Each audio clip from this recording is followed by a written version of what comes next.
নবীর একটা আদর্শের কারণে জান্নাতে যাবে। সিরত মানি আদর্শ। আর এটা আমরা কদমে কদমে মুহতাজ।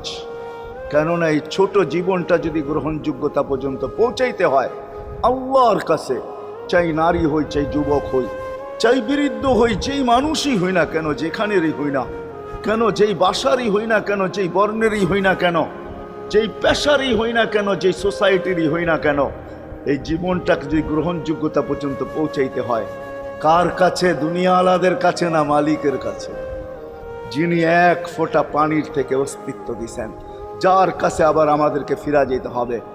পালানের কোনো সুযোগ নাই। এই জন্যই কোরআন আমাদেরকে বোঝায় আইনাল মাফার। আল্লাহ বলতেছে কোথায় ভাগবে তুমি, বলো কোথায় ভাগবে? কবির কথাই সত্য, যদিও নাকি পালাও তুমি আকাশেতে লাগিয়ে সিঁড়ি, সিঁড়ি লাগাও